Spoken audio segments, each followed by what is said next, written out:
1. Capitalism. Imagine an economic playground where everyone gets to be an entrepreneur. That's capitalism in a nutshell. It's a system where individuals or companies, not the government, own the means of making money, like factories, stores, or ideas. In capitalism, the invisible hand of the market guides what gets made and how much it costs. It's like a giant, ongoing auction where supply and demand set the prices. If lots of people want something, its price goes up.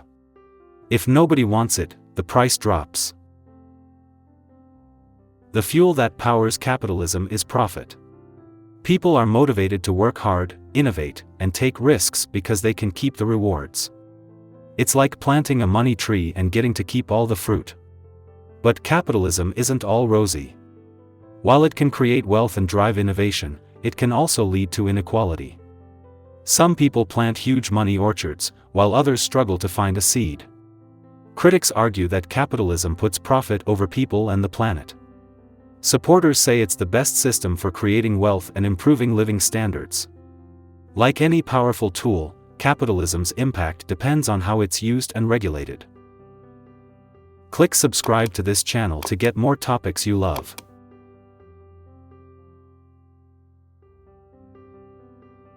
2. Socialism. Picture an economic system where "we" matters more than me. That's socialism in a nutshell. It's built on the idea that the community, usually through the government, should own or control the means of production, like factories, farms, and major industries. In socialism, the goal is to distribute wealth more evenly. It's like having a big community pot that everyone contributes to and draws from based on their needs. The government plays a big role, acting like a parent making sure everyone gets a fair share. Socialists believe this approach can eliminate the inequalities of capitalism. Instead of a few people getting super rich, the idea is to raise everyone's standard of living. It's about creating a safety net that catches everyone. However, critics argue that socialism can stifle innovation and individual freedom. They say it's like forcing everyone to wear the same size shoe. It might work for some, but not for others. Different countries have tried different flavors of socialism, from mild, like some European welfare states, to extreme, like the former Soviet Union.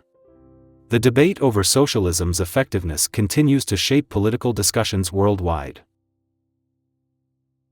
3. Communism.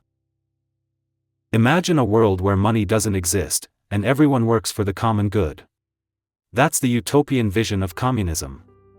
It's like socialism taken to the extreme, where not just the means of production, but all property is communally owned. In theory, communism creates a classless society where everyone is equal. It's like a giant family where everyone contributes what they can and takes what they need. There's no rich or poor, no bosses or workers, just people working together. The famous phrase, "from each according to his ability, to each according to his needs," sums up the communist ideal. It's like a potluck dinner where everyone brings what they're good at cooking and eats whatever they're hungry for. However, in practice, communist states have often turned into authoritarian regimes. The challenge of fairly distributing resources without market forces has led to inefficiencies and shortages. It's like trying to coordinate a massive household where nobody has their own stuff. It's complicated. While pure communism remains a theoretical concept, it has significantly influenced global politics and economics. The debate over its ideals versus its real-world applications continues to shape discussions about equality and economic systems. 4. Mixed economy. Picture an economic tug-of-war between the government and private businesses. That's a mixed economy. It's like making a smoothie with capitalism and socialism. You get a blend of both flavors. In a mixed economy, most industries are privately owned, like in capitalism. But the government steps in to provide public goods, regulate businesses, and address social issues. It's like having a referee in a game of Monopoly who can change the rules to keep things fair. This system tries to harness the innovation and efficiency of the free market while smoothing out its rough edges. The government might provide healthcare or education, regulate pollution, or bail out important industries during crises. The mix varies from country to country. Some lean more towards free markets, others towards government control. It's like adjusting the thermostat to find the right balance between too hot, uncontrolled capitalism, and too cold, rigid state control. Most modern economies are mixed to some degree. It's an attempt to create a best of both worlds scenario, combining economic growth with social welfare. However, finding the right balance is an ongoing challenge, fueling debates about the proper role of government in the economy.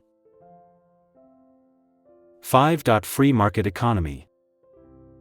Imagine an economic Wild West where buyers and sellers roam free, making deals without government interference.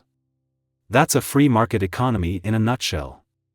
It's capitalism unchained, where supply and demand are the sheriffs in town. In this system, prices act like a natural language between producers and consumers.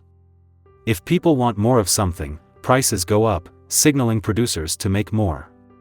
If demand falls, prices drop, telling producers to switch gears. It's like an intricate dance where everyone responds to each other's moves. The core belief is that self-interest leads to the best outcomes for society. It's as if by everyone pursuing their own goals, an invisible hand guides the economy towards efficiency. Businesses compete to offer the best products at the lowest prices, driving innovation and economic growth. However, pure free markets can have downsides. They might ignore social costs like pollution, or lead to monopolies that stifle competition. It's like a game where the winners can eventually change the rules to stay on top. While no country has a completely free market, this idea strongly influences many economies. It's a powerful but controversial concept, praised for its efficiency but criticized for potentially increasing inequality. 6. Command economy. Picture an economy where the government is the grand puppeteer, pulling all the strings. That's a command economy. It's the opposite of a free market, where central planners decide what gets produced, how much, and for whom. In this system, the government owns most means of production and makes all major economic decisions. It's like having a single, giant corporation running an entire country's economy. The goal is often to achieve specific social or political objectives, rather than to maximize profits.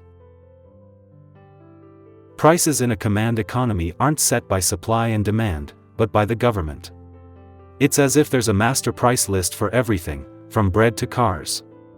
The government also decides where people work and what they earn. Supporters argue that this system can eliminate unemployment, provide universal access to basic goods, and focus resources on national priorities. It's like having a parent who ensures everyone in the family has what they need. However, command economies often struggle with inefficiency and lack of innovation. Without market signals, it's hard to know what people really want or need. It's like trying to guess what everyone wants for dinner without asking them. The former Soviet Union was the prime example of a command economy. While pure command economies are rare today, elements of central planning exist in various forms in many countries. 7. Traditional economy. Imagine an economy frozen in time, where customs and habits dictate economic activities. That's a traditional economy. It's like stepping into a living history museum where ancient practices still govern daily life. In this system, economic decisions are based on customs, beliefs, and habits passed down through generations. It's often found in rural or tribal societies. Picture a village where everyone knows their role: hunters hunt, farmers farm, and craftspeople create, just as their ancestors did. Barter is common in traditional economies. Instead of using money, people might trade goods directly, fish for grains, or labor for food. It's like a giant swap meet where everyone brings what they have and trades for what they need. The upside of traditional economies is stability. Everyone knows their place and what's expected of them. It's like a well-rehearsed play where everyone knows their lines. These systems can also be more sustainable, as they often have a deep connection to the land and natural resources. However, traditional economies struggle with change and innovation. They can be vulnerable to natural disasters and have difficulty improving living standards. It's like trying to solve new problems with old tools.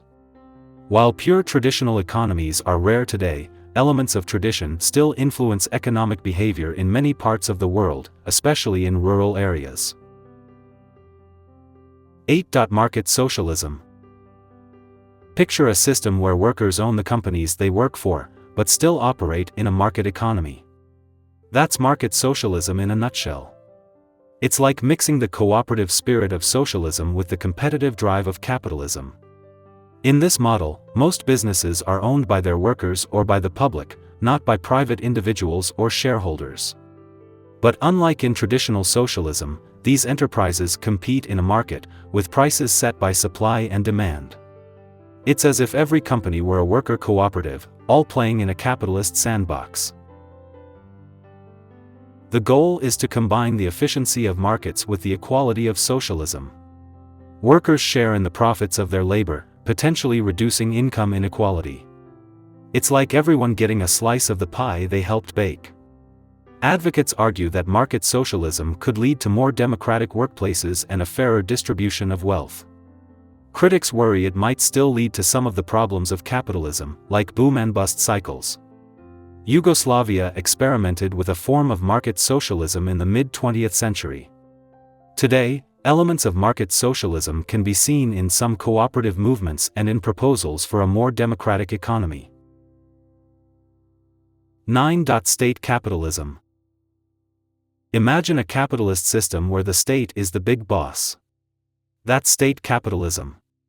It's like the government putting on a business suit and diving into the market economy. In this model, the government owns or controls major industries but runs them like private businesses.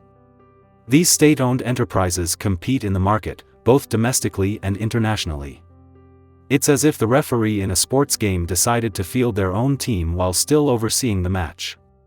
The goal is to harness the efficiency of capitalism while maintaining state control over strategic sectors. This can include industries like oil, banking, or telecommunications.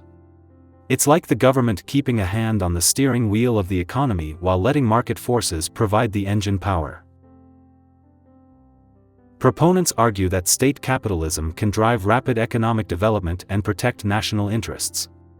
Critics worry about unfair competition and the concentration of economic and political power. It's like having a player who also makes the rules; they might have an unfair advantage. China is often cited as a prime example of state capitalism, with its mix of state-owned enterprises and private businesses.